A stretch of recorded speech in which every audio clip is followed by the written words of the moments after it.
Let me walk with thee.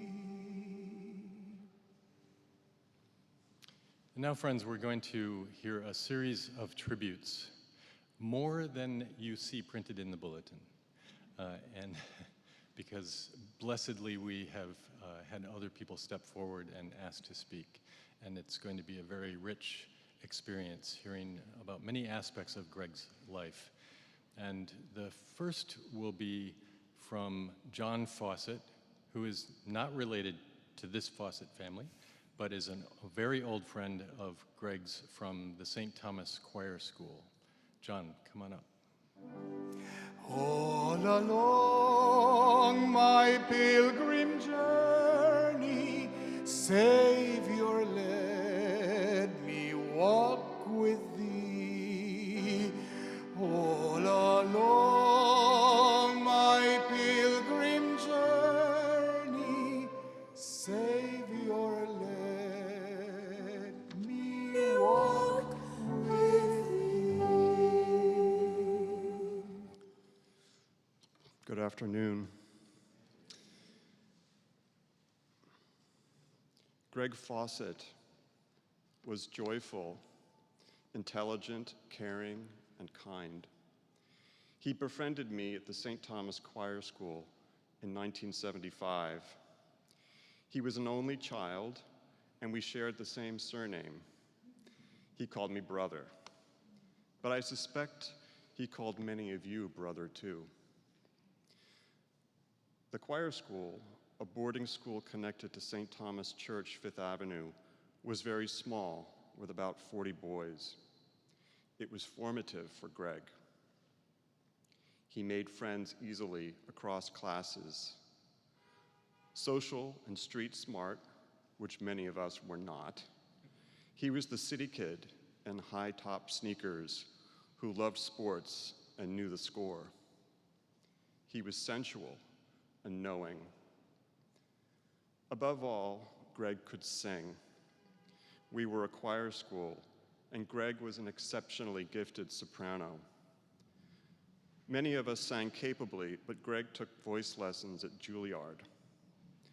A frequent and confident soloist, his signature piece was Benjamin Britten's Rejoice in the Lamb, based on a poem by the Christian visionary Christopher Smart.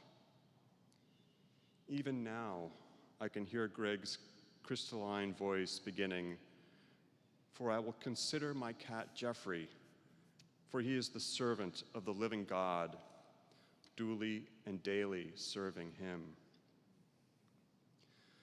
The choir school in the mid-1970s was in a period of revival, led by its influential headmaster, Gordon Clem, and director of music, Jerry Hancock. We were serious about sacred music. Excellence was in the air. Improbably, we were part of the general flourishing of the arts in New York City at that time. Greg was imbued with that sense of purpose and excitement, and he carried it with him to high school at the United Nations International School and then to Pomona College. While New York flourished artistically in the 1970s, it struggled economically. It was the era of the 1975 fiscal crisis.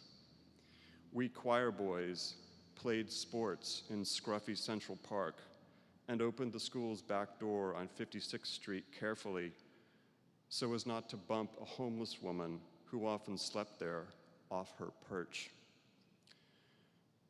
Greg knew his way around the fascinating and beleaguered city and absorbed everything he saw.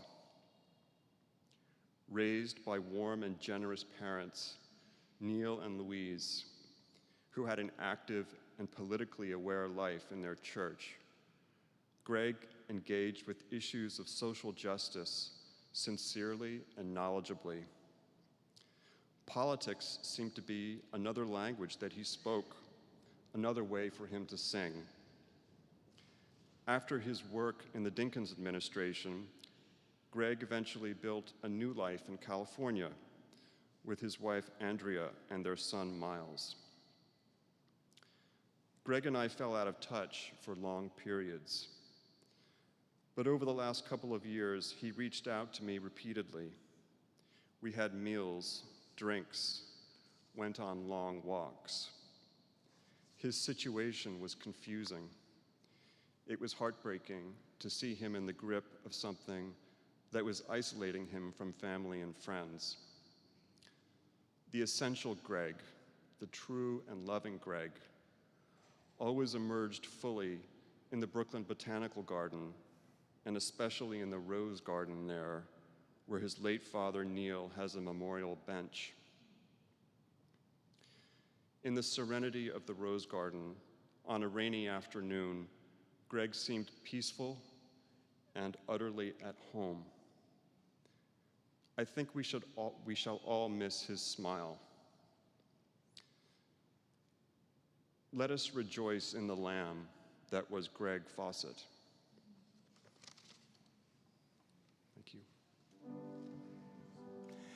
All along my pilgrim journey, Savior, let me walk with thee. Thanks. And now we'll hear from Dwight Langham, who was a college buddy of Greg's, and then later worked together with him in the Dinkins office and in other ways. Come on up, Dwight. All along my pilgrim journey, Savior, let me walk with thee. Good afternoon.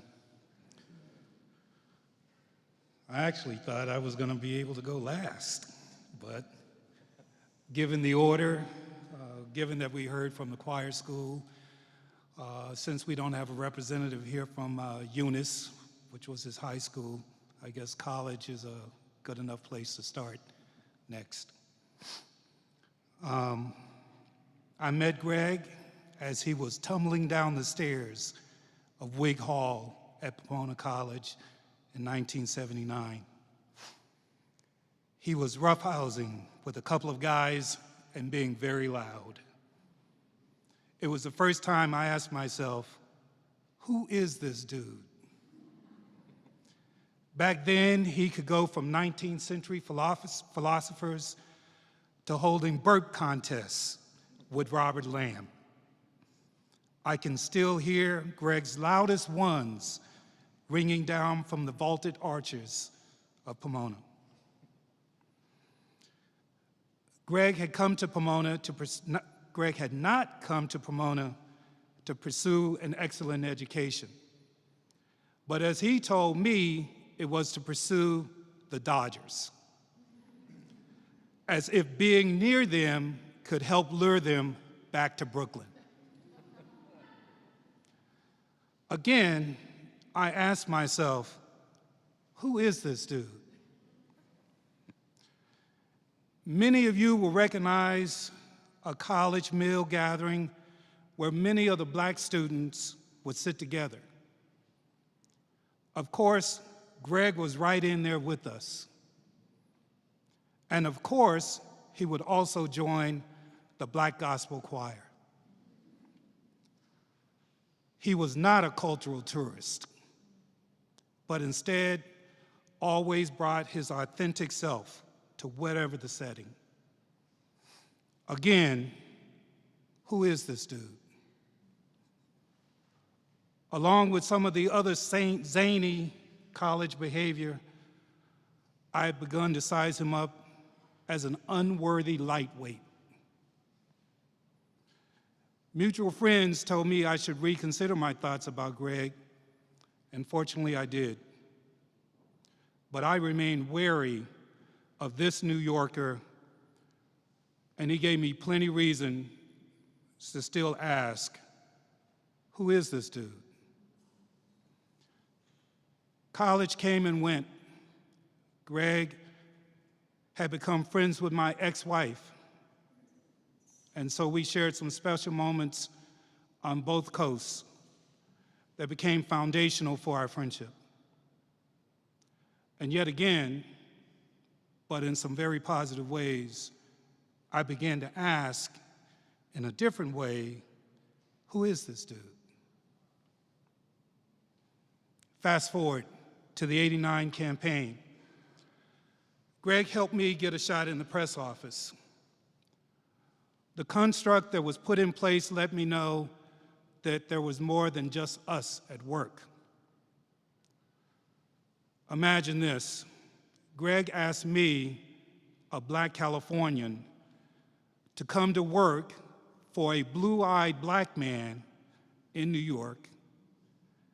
But my first step was with a Jewish man who Greg did not know had attended Pomona College in the '60s.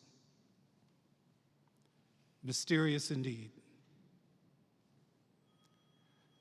It was from sleeping on Greg's couch for 5 months and sharing in the good fight that my real insights into who this dude was began to solidify. A whole lot of life filled with adventures, good times, and some bad ones remained ahead of us. But I finally knew who this dude was.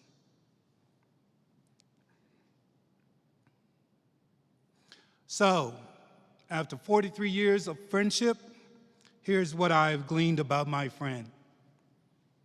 He was passionate. He was a true believer. He was a fighter. He was smart, and he was dedicated.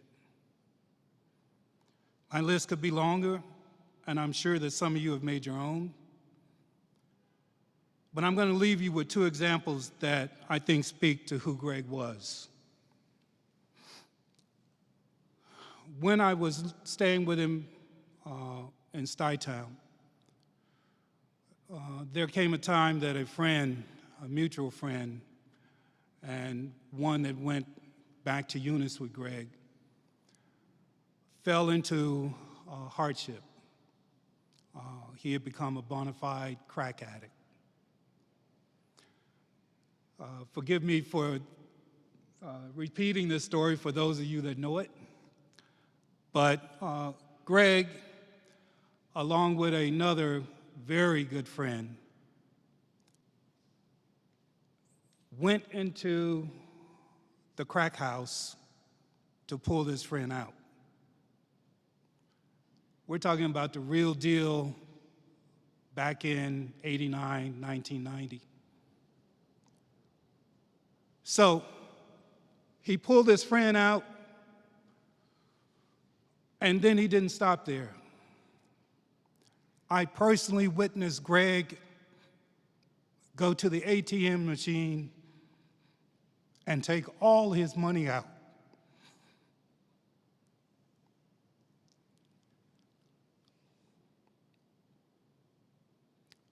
To put this friend in rehab.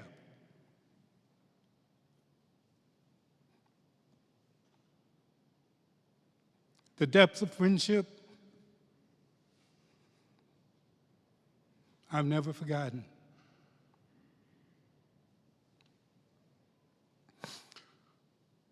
My second experience that I want to share with you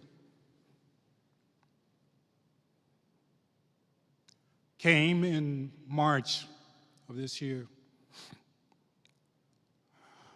Greg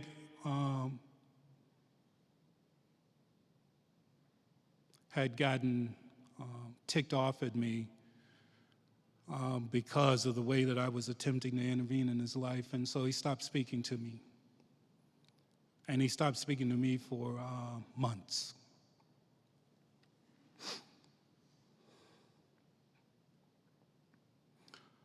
One night in March, I believe it was a Friday, I get a call from the airport, and it's Greg at Dulles Airport. I live close to Dulles Airport. He says, "I'm here." And I'm kind of stuck because I'm here too late to catch a flight to go to Buffalo to where I could be at my son's lacrosse game. And there are no flights that will get me there in time. I don't have the money to rent a car. Can you help me out? So my wife and I tried hard to find him a flight, tried to find another way. But what it came down to was lending him our car, or one of our cars. And it was, we know this is a crazy idea. We know that driving through the night, because it's like 2 o'clock in the morning now, is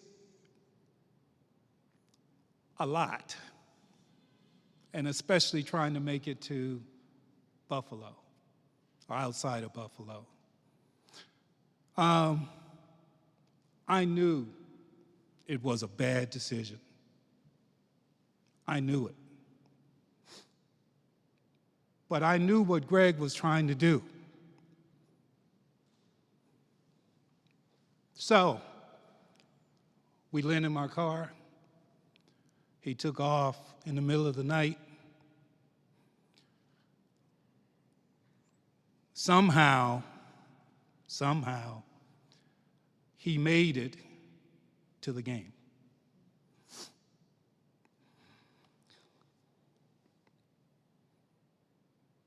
I was grateful to be a part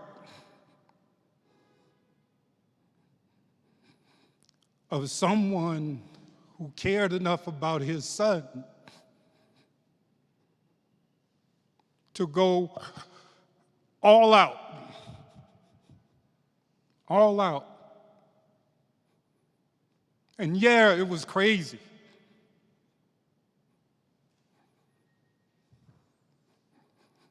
But there was no doubt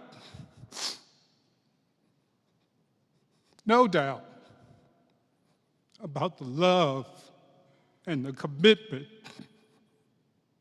that he had for his son. So,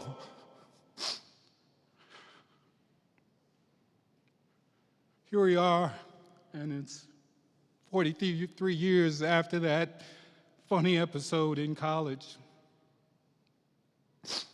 And saying goodbye to my friend has been hard.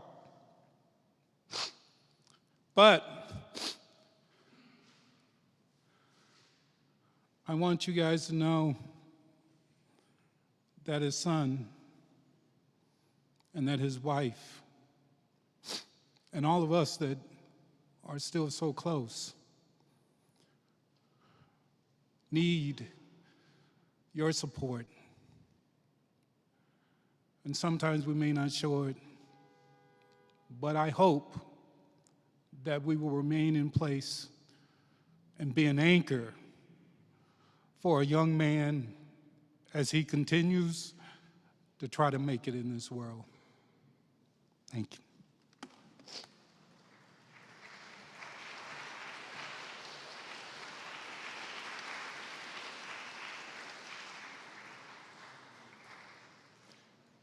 Thank you, Dwight. I want to invite Patrick Gaspard to come forward. Patrick was one of that incredible, tight band of sisters and brothers who worked with Greg in Mayor Denkin's office. Thank you, Pastor. Greetings, beloved community. Miles, you might see a theme in some of what all of us have to say today. I want to most especially and most pointedly extend my hand and heart to Louise, who's been a den mother to many of us and who's lived a life of service and boundless generosity. In this hard time, Louise, I hope that you can feel the embrace of this entire family. I still feel like that young kid sanding down the floors in Turner Towers with you and with Danny Fisher and Bill Batson and Dwight and Greg and your husband Neil as we were trying to repair the house, and you were always repairing all of our spirits. Louise, here still are some of your sons. Andrea, you've always modeled dignity and grace even in the very toughest of moments. Know that you too are held. I'm reminded here of the Haitian proverb. We always share this Caribbean thing, that rocks in the water don't know the misery of rocks in the sun. We're all in that sun with you. There are many journeys in these pews. Each one of us individually and as a whole carry a seed of the varied branches that came together in the life of our friend and brother Greg. I still remember the very first time that I met Greg, and he was in that mode, mid-'80s. I was an intern in the Manhattan Borough President's office, and he was, Greg always carried himself like he was senior staff. I knew he wasn't quite senior, but he was modeling himself a la Pat Riley in that mid-'80s mode. He had that slick back hair. He had the big Armani shoulders, and I remember thinking, this white boy's kind of sort of pulling it off. He was, remember back in the day, Danny, when St. Thomas would let us into their schools so we could play ball, and Greg would try to back us all down into the paint with that skinny butt of his. He would talk so much trash for someone who didn't have much game, too. But we loved it. Those were really extraordinary times. And it's like Greg to find some way to force us all to have a memorial, albeit a pretty tough one. His loss brings us together in memory, but also as seekers, looking back in time and looking back on time to try to gain a purchase on what seems to be a concluding chapter. It's altogether natural to look back in these moments. Greg was inherently, some might say obsessively, a nostalgic person and wouldn't begrudge us our rear-view mirrors. But even as we look back on past joys, triumphs, despairs, and freeze our brains in those moments, still shimmering with the light of the potential of our full youth, Greg's animating spirit continues to be present and move forward amongst us and through this really complicated world. That spirit is manifest for me in all those Prince songs that we'll still keep singing, and our continued faithfulness in this team that Greg just reveled in. But for me, Greg is most especially with us and owning the future through the presence of his beautiful and brilliant son, Miles, to whom I'm going to address the rest of my remarks today. Miles, your father never hesitated to tell his brothers that he loved them, long before it was fashionable to put down our armors of toxic masculinity. So in a way, this is kind of a love note in return to him. It was evident to all of us who knew Greg that he had no love greater than the one that he held for you. We all, of course, love our children above all else, those of us who are fortunate and blessed enough to have them. But for Greg, there was an additional bond. Miles, your dad didn't just talk about you with pride. There was a reverence that we usually reserve only for our heroes. You were his hero. And he took all of us along on every single part of your hero's journey. Boy, I know more about you than the world knows about the Queen of England. Greg chronicled and recounted it all with a breathlessness like a sportscaster watching the unfolding of the miraculous. When you discovered lacrosse in the 4th grade, Greg talked about it in biblical terms, like it was the parting of the Red Sea. That was really actually the moment when I saw my friend turn from being inwardly focused on his own success to really being in awe and being in absolute servitude. He would talk with such joy about what it meant to be Miles's valet. When you had your first piece published on reparations, it took on the stature of the US Constitution. Greg would quote it to me verbatim. He once said to me, without any irony whatsoever, as Malcolm X argued and as Miles wrote. I was like, What? Really? No irony whatsoever. Your poetic riff, Miles, in your modern world history class on the strength of black people became your father's redemption song. You should know that I even had to endure endlessly him waxing on and on and on about how your comic book store, Dr. Comics and Mr. Games, was of course where Ryan Coogler discovered Black Panther. It would only happen at Miles's comic book store. Everything about you was epic for that man. But that was your dad in all of his relationships. He had a fierce and epic loyalty towards all that he loved. He's who you wanted in the trenches with you. If the world wronged one of his friends, he would be the first one to sign up for a tire slashing mission in the middle of the night. Not that we ever did such a thing. In this regard, Miles, your father was wonderfully not normal. He was compulsively altruistic towards all of his friends. Dwight described a pretty tough set of circumstances. I'm the friend that your father led into the bowels of dens in Riverside Drive, and then into an actual, what can only be described as a crack house, to rescue another one of our friends. I was hesitant. I didn't want to go along. Greg would not take no for an answer. We were going to find our brother, and we were going to redeem our brother, and we did. And as Dwight said, saw him give the last dollar in his wallet to that friend, again, unstintingly, without any reservation. That is somebody, your father, who always made us lean to the better angels of our souls. He's somebody who loved out loud, and he loved with tremendous amount of courage, even when it was not wise to do so. Your father is one of the bravest people I'll ever know. Sometimes I wish he would be less brave. I remember riding the subways in the middle of the night with your dad, and you know, some fools were stepping to us, and your father got right in their grills, and I thought I was done for. They backed down, though. They're like, this dude crazy, crazier than us. Your father was incredibly brave. Please never, ever forget this about him. Miles, you know your dad was passionately dedicated to the arts. He loved the magic of music and the mystery of the poetic. He was never more alive than when debating sports or debating the arts. I'll never forgive him for turning his loyalty, only time he ever gave up his faith, turning his loyalty from our Knicks to the damn Warriors, but you know, these things happen in life.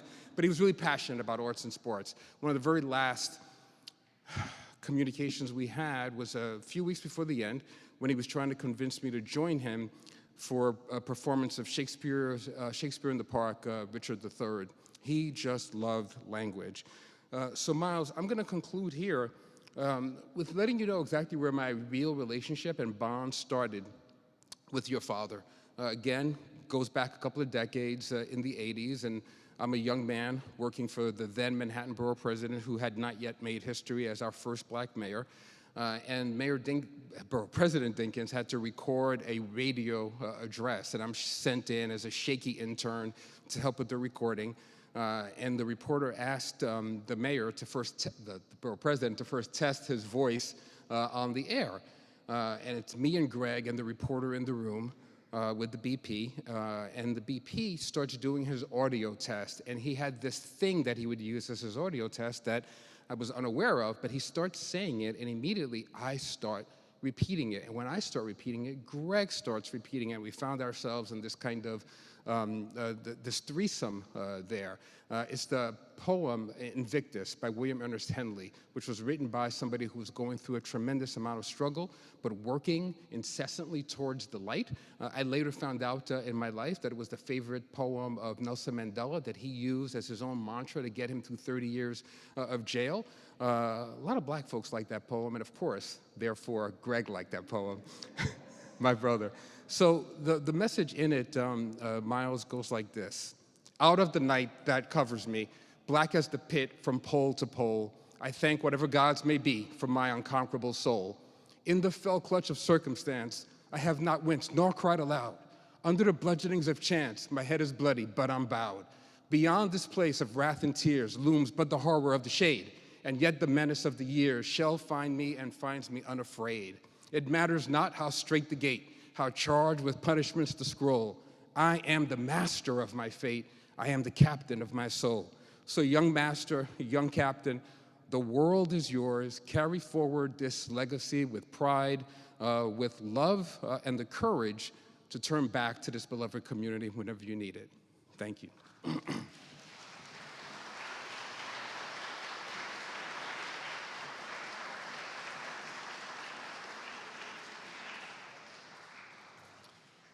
Now let's hear from Laura Hart.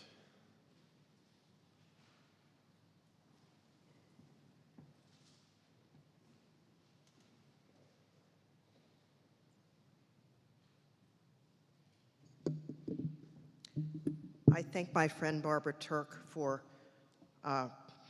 reminding me of what Abigail Adams said, remember the women. And I shall. Like many that have spoken, here's the, so many tall people.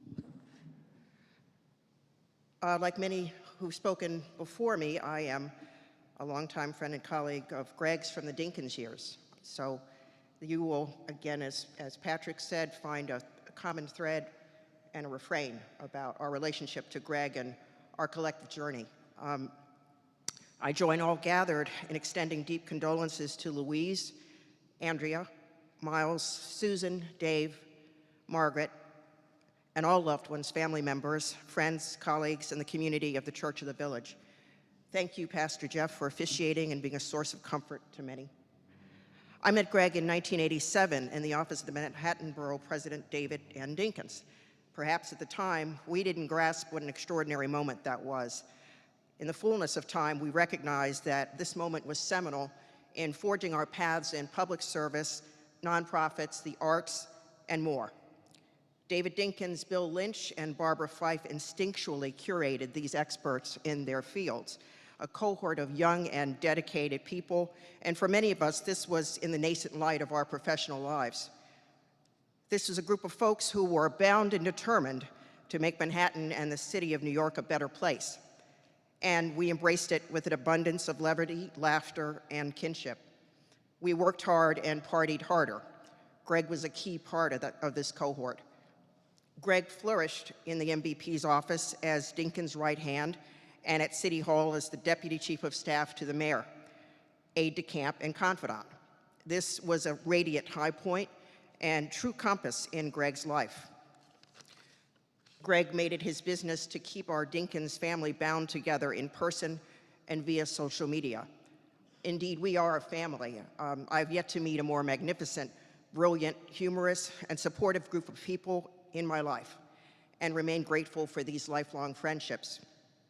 We were a league of our own and even had a softball team named the Dinkins Desperados. Over decades, we have celebrated marriages, births, and sadly, losses. The staff under Dinkins was the bedrock of what became a hallmark of the mayor's administration, the gorgeous mosaic. Everyone, without exception, was represented. Diversity and full inclusivity were a matter of fact and checked off long before it became a thing. Greg remained deeply committed to social and racial justice in the US and globally, especially to South Africa, through his lifelong friendship with Bongani Sibeko.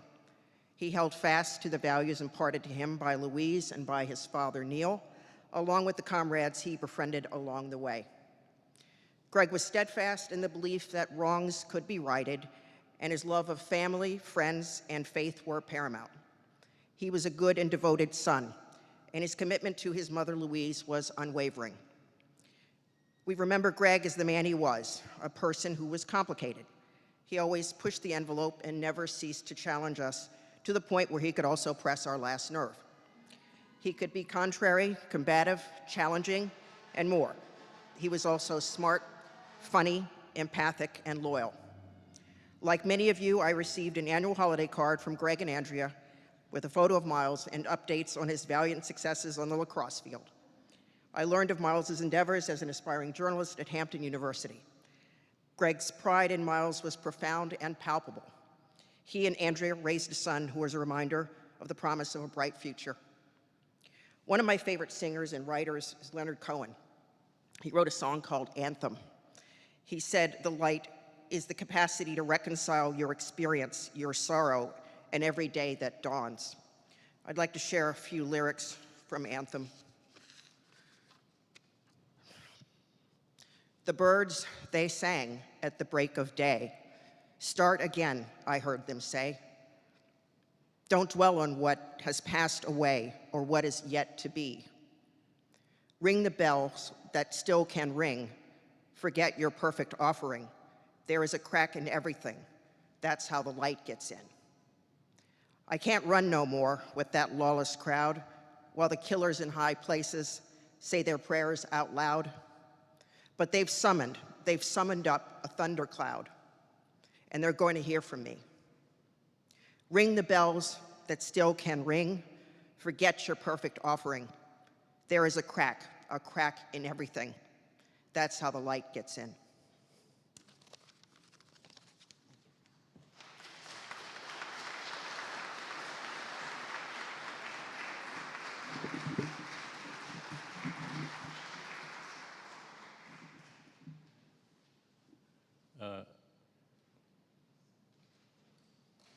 Okay. Oh, props.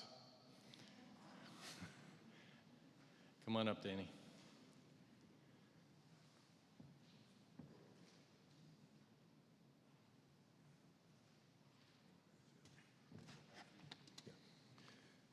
Oh, thank you, Pastor Jeff. Giving honor to God, the grand architect of the universe, I want to thank him for waking me up this morning and waking up the rest of you all. I'm definitely a little nervous and sad like the rest of us, but I hope we can continue to share in Greg's great memory. So I spent the last couple of days putting together a collage of photographs of Greg and some of our times together, and I didn't have enough boards for all the photos that I have, so I encourage you all to take a look at this before we leave out of here today. Thank you, Pastor Jeff, for allowing me to be here. To Andrea and Miles, definitely sad for your loss. I have a number of written remarks that I'm kind of going to toss out now because Dwight, Pat, and Laura covered so many of my stories and jokes, so I'm going to just move to something different. Mama Fawcett, as I always call you, definitely sad for your loss, but I'm here for you and will always continue to be here for you. Greg and I met back in 1986, actually, when I was a member of the City Volunteer Corps, and Greg worked there for a hot minute. But we met, and then he disappeared, and we didn't see each other. But when I came to the Borough President's office in 1987 as a member of the City Volunteer Corps, which is a city agency for youth members who were doing something either right between high school and college or right after college. So it was dedicating a year of service to the city, which I think that's also a common theme that a lot of us have who worked in the Borough President's office, that we wanted to give service back. So I was a Corps member who wore this red and white striped candy shirt and gray suit, and to my dying day, all of you remember that, and to my dying day, Faye Perry will never let me forget that. I'll be on my deathbed and say, Danny, you remember when you used to wear that red and white striped candy shirt? Yes, Faye, I remember that. And I see so many of you do too, right? So lo and behold, I was awarded a special project to work in the press office because I wanted to do journalism, communications, and that kind of thing. And I fell into the arms of Kathleen Conkey, who was the then press secretary for the Manhattan Borough President, and her able-bodied assistants and aides were right before me, Laura Hart and Stanley Davis, who's here somewhere in the back, but there he is, okay. Those three really helped groom me and gave me a lot of good knowledge during my time in the press office. And then I graduated from the red and white striped candy shirt and was offered a position to work in the Manhattan Borough President's office as a press aide, and I was floored and ecstatic. And here I am, this young kid who's in between college, and he's all of a sudden working for the Manhattan Borough President, black guy who all of a sudden is going to run for mayor. Yeah, I'm down. It's cool. But while I'm there, I met Greg again. It was like, hey, right, City Volunteer Corps?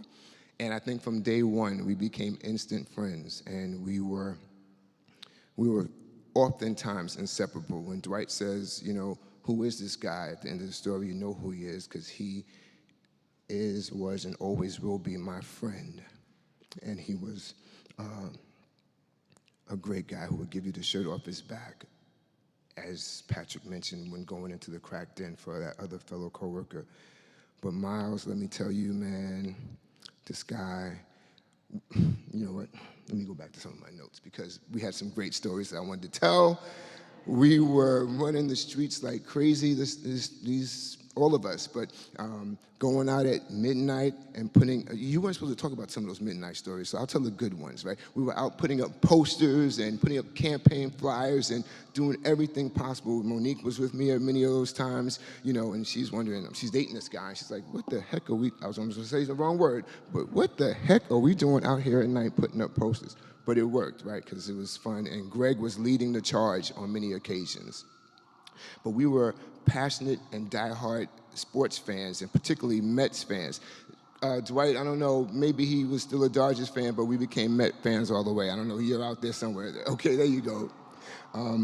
And the Mets won in '86, having a great time, and Greg and I got interviewed on the news. We were on the news, and Channel 11, Channel 5, I forget who it was, you know, captured us. Hey, well, you know, Mets fans, what do you think of the Mets, you know, winning the World Series? I'm doing this, right, like you guys know what this is. This is camera wheel. I know phones, I'm sorry. But, you know, we're so excited. We're like, yeah, the Mets won, and we're beaming. And we had this thing called videotapes, VHS, right? All right, good, I got a smile. And we copied that news clip, and we were so excited. We wanted to bring it back and show it to the Manhattan Borough president at the time. And we were ecstatic to see David Dinkins, we were on the news too. Look, last night. We popped the tape in for him, and we played in his office. And Miriam probably knows this because, you know, in favorite David Dinkins fashion words, first we said, Mayor, look, Borough President, look, we're on the news. And Greg and I are shouting, and the Mets won, we're world champs. And David Dinkins takes a look at it and says, you two are drunk. Get out of the office. You two are drunk. Stop drinking and bringing me tapes of you guys drinking.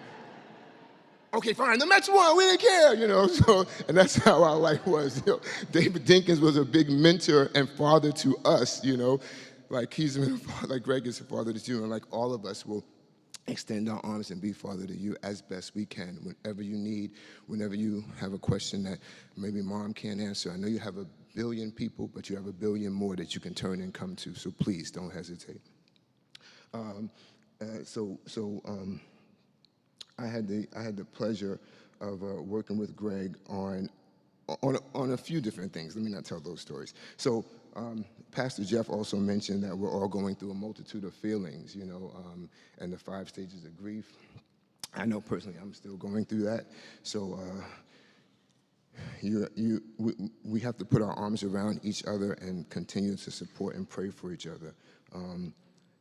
Greg was my friend. And I loved Greg. You know, he was very passionate about the things he believed in. We shared that. I think our wives would probably argue that our passion might look like craziness sometimes because we were all out. We loved you, and we did everything we could for you. And you know, Dwight and Patrick, you know, covered that. You know, Greg, on many of occasions, has supported me with whatever. Danny, you need that? Here, let me help. And that's just who he was and who he is. He would give and give and give. And he would drive us crazy. But we would love it, and we loved him. Man, maybe I should have stuck with the notes.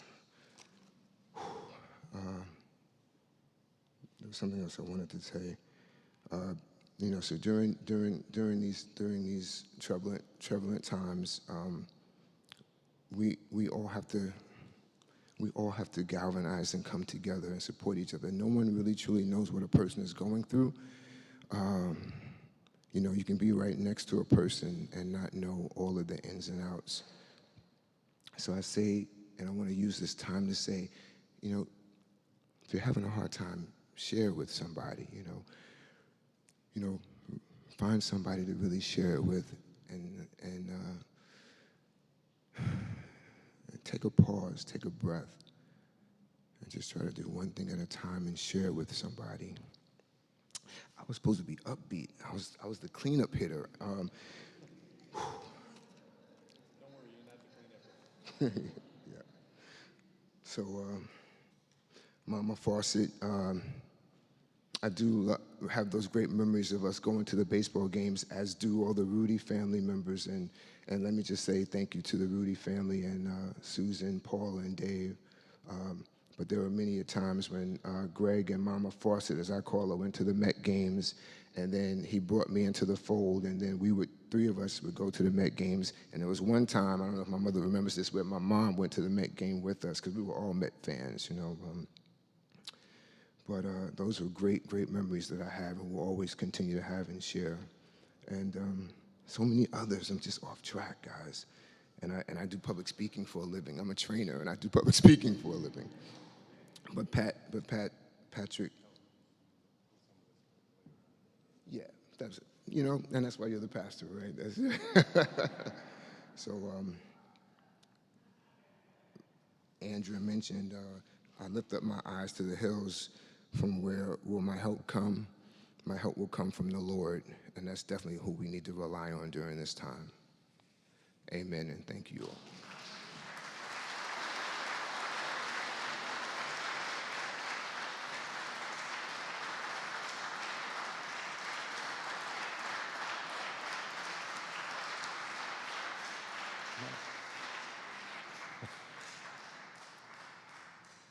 Nancy and Paul, are you coming up together?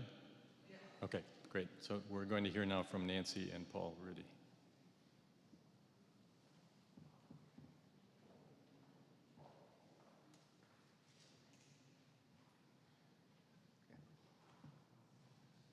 Good afternoon, everyone. Thank you for joining us today. Before we share some of our own memories of Greg, I do want to share some special gratitude towards Martha and Paul back here. They've been a tremendous resource of support for Louise and us over these past several weeks. Pastor Jeff, thank you. I'm going to throw it back to Danny as well. Thank you as well. All those folks. And how can we forget Anitra also? They've all been a special support for us and Louise over these past few weeks.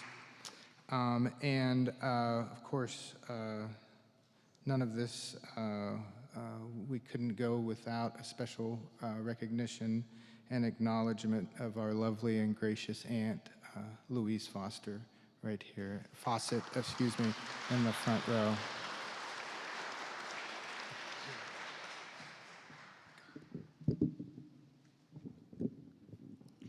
Hi, I'm Nancy Rudy. I suppose the matriarch of the Rudy family represented here today. We're going to go, probably, as Dwight said, he thought he was going to be last. We thought we were going to be first. So that means that we're going back in time, and our memories of Greg really start at the age probably 13 to 17, when he came to live with us fairly often, actually. He would come after Christmas, and he might stay for, and I see David grimacing over here about the basketball games that they played on the front yard. Greg would stay for 4 to 6 weeks with us because he was out of school for 4 to 6 weeks. And then one summer, he came and lived with us all summer. He worked in the operating room as an aide, and it was at that very minute that he decided he was not going to be a doctor for sure.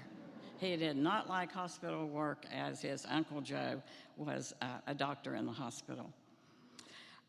We spent most of everyone here has been familiar with Greg at different cycles, at different for different age levels, and we were, I'm going to say, with Greg most often from the age of 13 to 17. Most of our family life, and he was part of our family.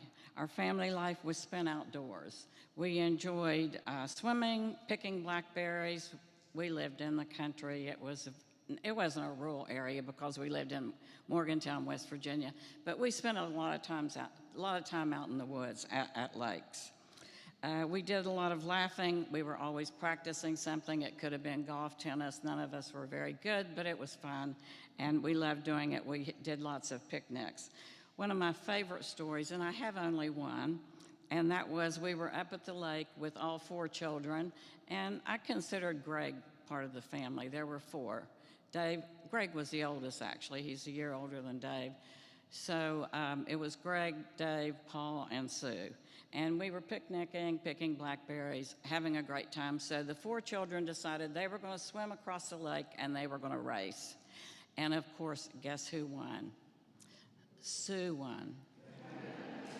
But the interesting thing about this was, to this day, if you ask those 3 boys, do you think any of them would agree that Sue won? It was a constant battle, an argument over who won that swimming race. Greg's life, part of our family in Morgantown, was a very happy time for the 6 of us. It was a happy part of life, and that was before college. It was happy. There were 6 of us together all the time, and we loved Greg, and I loved him as my own. I can't get down over here by myself. Oh, okay. Would you like to stay or what? I'll stay. Okay. I'll stay with you. Mom's knees aren't what they once were. So as my mother mentioned, Greg spent a fair bit of time with us in Morgantown growing up. With that comes many, many memories. The first one I want to share is my mother's mother was Violet Tenney from Coal Town on the border of West Virginia and Kentucky. And so growing up, I was Paul David.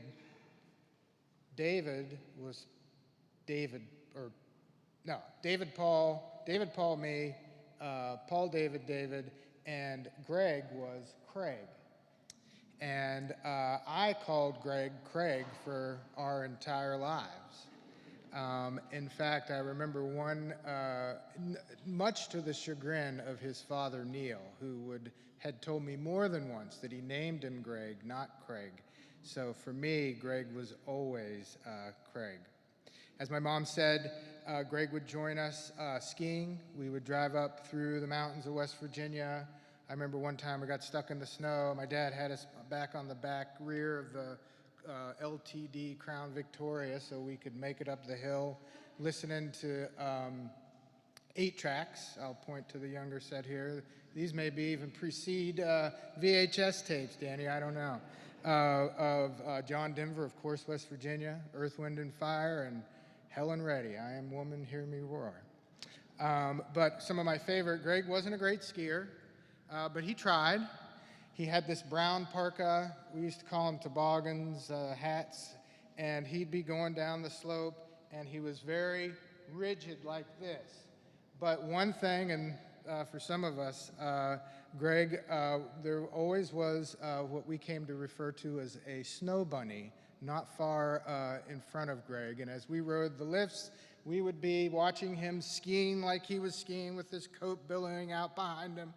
And there was always a young woman in front of him who we would holler at him as he's going down the slopes and we're riding the chair flip, "Snow bunny, snow bunny." And there's Greg, yeah, you know, all of that. The other memory was one of his friends from the United Nations School, Mark Hamilton, came and spent one summer with us, if I'm correct, or a week or 2 of summer. It's quite an eye-opener for me.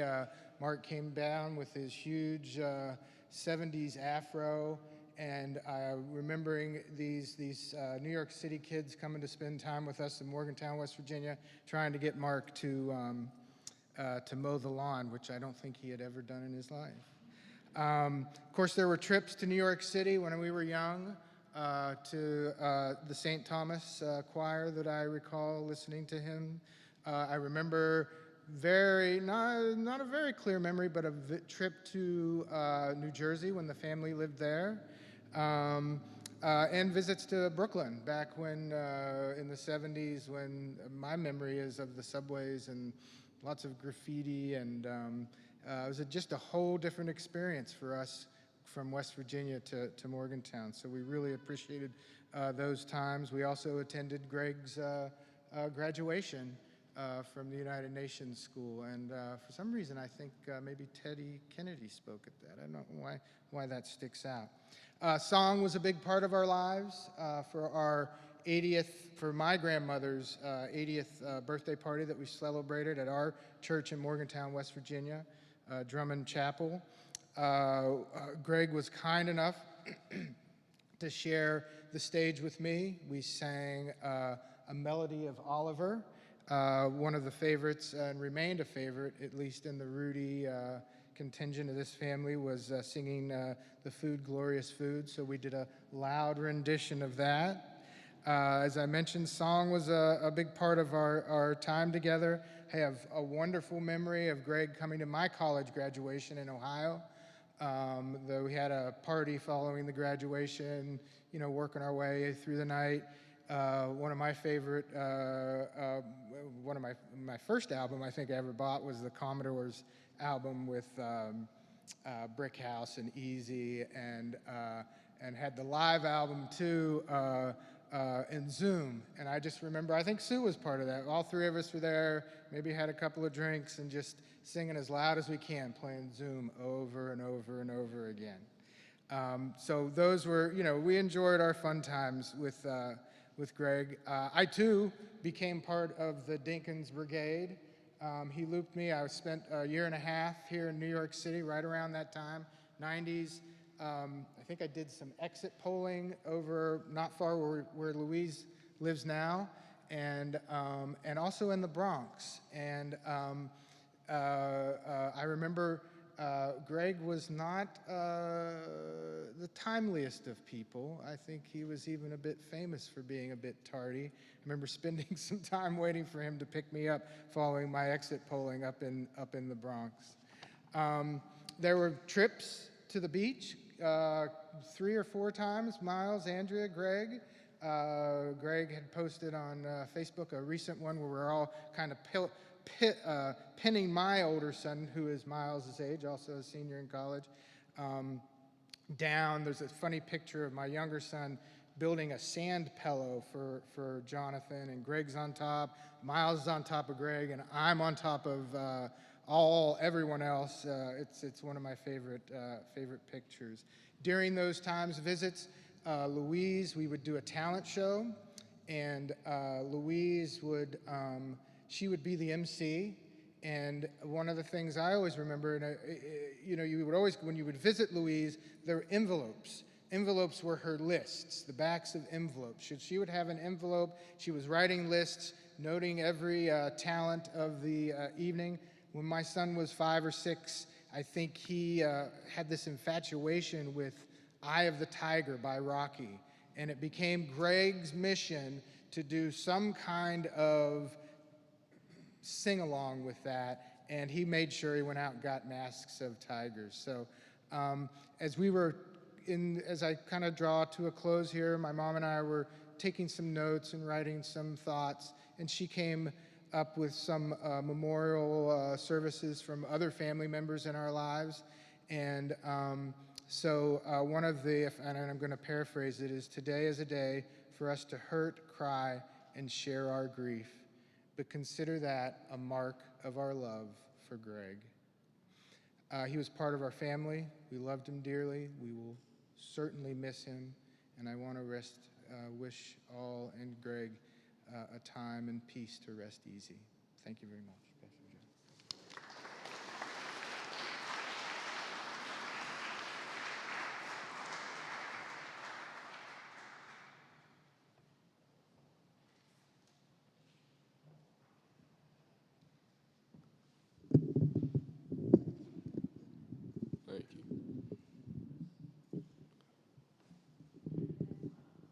Thank you. Thank you all for coming. I'm gonna read some that I wrote. My mom called me and asked if there was anything that I wanted to say, and I thought about it. I didn't know if I could, but I thought that I would regret it if I didn't. So, my dad was the best man I knew. If you didn't have the privilege to know him as well as I did, I would like to tell a story about the kind of father that he was to me. As a kid, I was very hard on myself when it came to sports. All these guys know. I wasn't very good at anything back then, and I would come home and cry after my games of basketball or soccer because I felt like a loser. And after a particularly horrible game of third grade rec basketball, I came home and I bawled my eyes out. I was so sad that I didn't score any points and all of my friends were so talented. My dad comforted me the whole night, telling me that the best scorers in the world have off days and every shot can't go in. I was still inconsolable. The morning came and I rolled out of bed for breakfast. Dad had his computer out. He placed it on the table and said that he wanted to show me something. He played me this video that he made of people saying "hero" over and over again, chanting it, holding up posters that had my face on it. People pointing to my face and calling me a hero. It was one of those things where you had to be in my shoes to experience it, but it touched my 8-year-old heart so deeply to know that I had someone who would make something like this for me. I believe it's the only thing that has ever cheered me up immediately after I had a bad game, to this day. He did stuff like that all the time, though. He really was my biggest fan. As you heard when Dwight spoke, he came out to Buffalo, basically Canada, didn't have any money, stayed in it was snowing, stayed the whole game, talked to me after. I didn't even get to talk to him for that long, but he was fine with it, and then he was on his way. Yeah, he really was my biggest fan.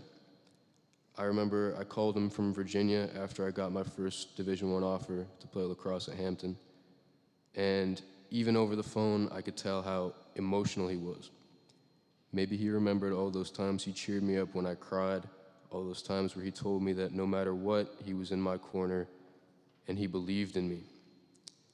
I hope that I made it clear to him when he was still here that I couldn't have done anything in this life without him, that I love him, and that he was my hero.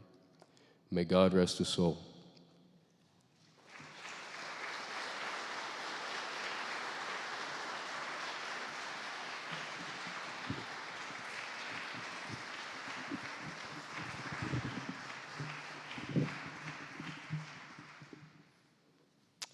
Thank you so much for that, Miles. So much has been said. We didn't do it in exactly the right chronological order, but I thought it's been a very rich time together. One thing that hasn't been talked about is Greg's faith. What did he believe that I think undergirded how he lived his life? So I just want to share very briefly about that. If you don't know, Greg grew up in the United Methodist Church, and he was a preacher's kid. That's the lingo we use, a PK. In fact, when I thought about it, I thought he was actually a double PK, because not only was his father an ordained clergy member, but his mother had graduated from seminary before the time when the United Methodist Church allowed women to be ordained. And so she got a degree in Christian education, but she's, yes.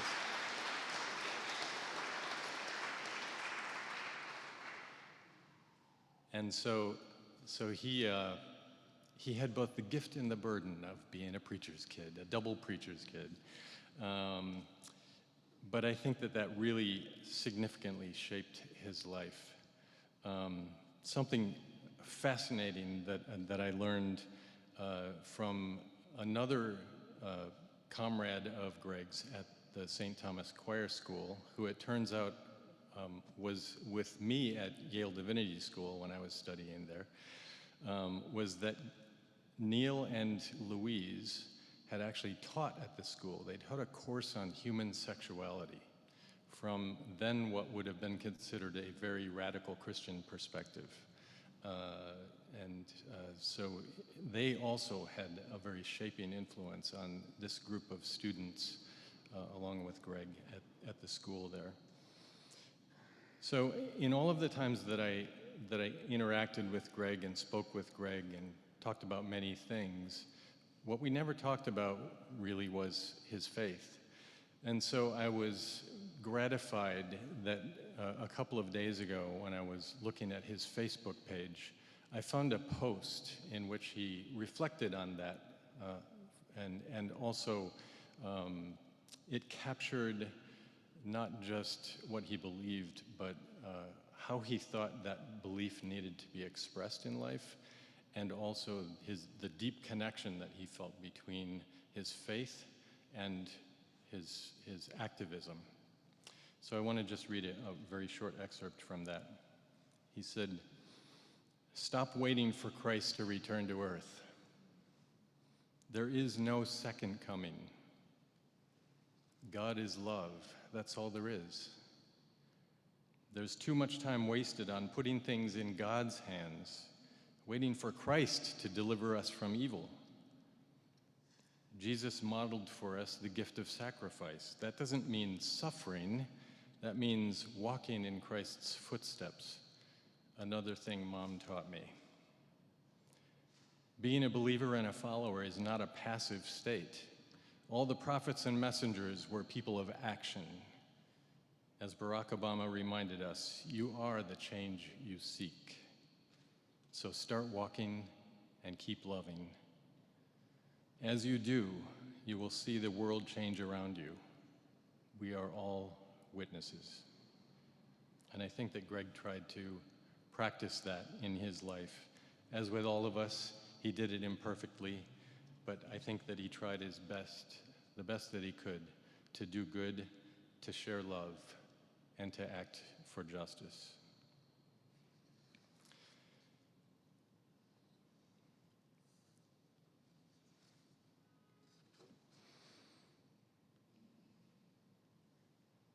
I believe that God's love is unconditional, that God's mercy and forgiveness are abundant, and I am confident that Greg is already embraced in God's eternal love.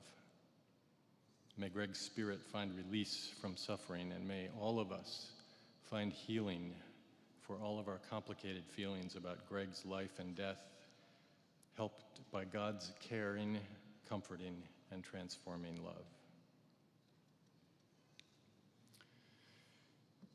So we've come to the time for our commendation.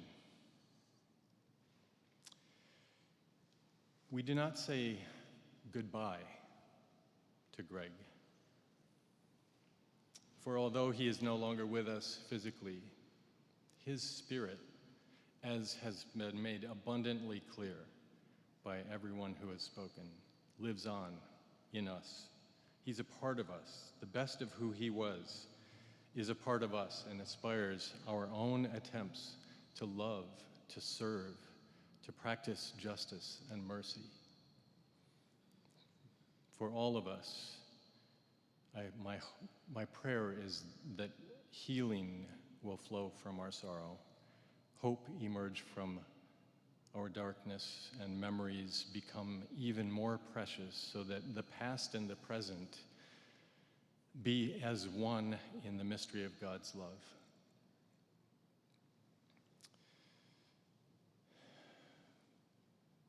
Merciful God, into your hands we commend your servant Greg, confident that you embrace him as a sheep of your own fold, a lamb of your own flock, and a soul of your own redeeming. May he now rest from his labors in your eternal peace. Amen.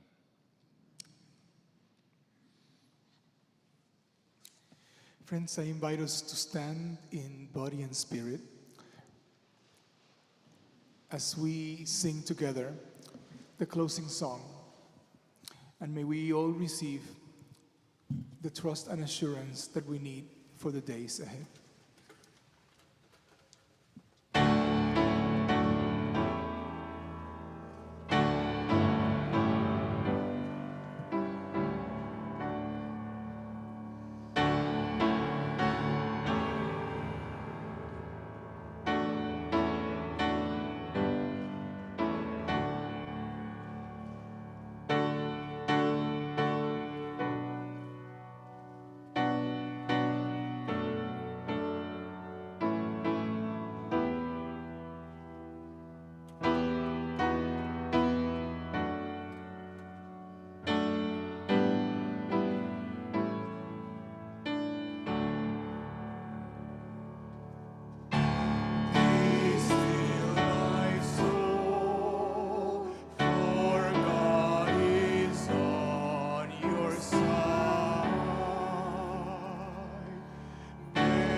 continued celebration of Greg's life at our reception 2 floors down in the gym. So that's just right here with the stairs, or there's also an elevator. We can continue sharing stories and memories and other things about Greg.